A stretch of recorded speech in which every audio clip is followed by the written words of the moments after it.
Kesa nga naman manood ka ng mga road rage, mga ganyan. Pampang-good vibes na Good vibes na, makapanood ng no? wholesome video na si Marcos Si nag-shoot ng Marcos ball. Liwanag, abangan nyo yan, X number of years from now, Yes. sa PBA.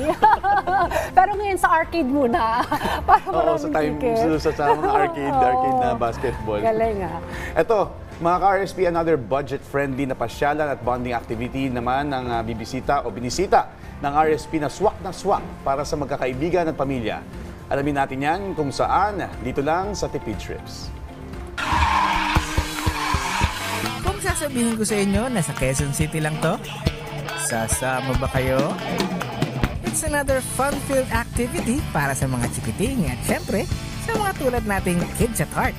Get ready, set, and let's go sa exciting go-karting adventure. Ano, biyahe na tayo?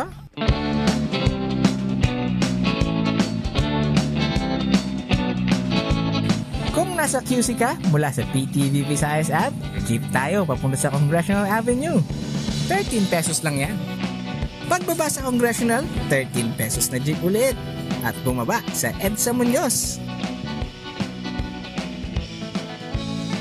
Pag nakababa ka na, sakay tayo sa carousel mula Roosevelt Station hanggang Balintawak sa halagang 15 pesos. Mula Balintawak, walking trip na lang yan, kaya diretso na agad sa third floor ng mall at welcome sa Indoor Go-Kart Racing.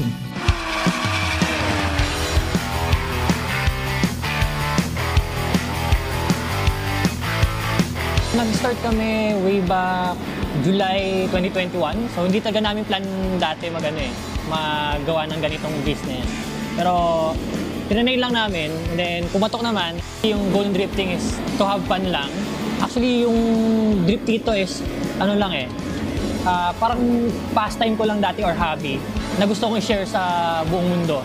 Sa drifting kasi parang lalabas yung adrenaline rush mo sa kada liko. So ayun yung nagpapasaya, which is di mo siya makakuha ng basta-basta sa mga regular go-kart. Masaya siya gamitin, parang napupulfill ko yung mga inner childhood na dream ko mag-drift tulad ng mga movies. Sa presyong 220 pesos, makakapag-drift ka na. Kasama na ang safety helmet at glowing goggles para mas aesthetic ang experience. Pero huwag ka namang mag-worry sa safety dahil bago ka sumalang, may briefing at tutorials din mula sa mga coaches. Yung go-kart natin, made talaga siya for kids. Kaya sobrang safe siya. So yun nakakatawa, kahit pambata siya, adult sa mga gumagamit sa kanya. Mura na, tapos masaya pa gawin. Saka safe pa.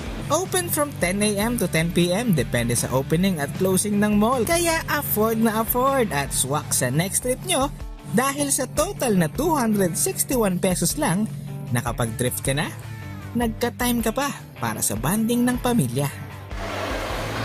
Biyahe ulit tayo sa susunod na Tipid Trips.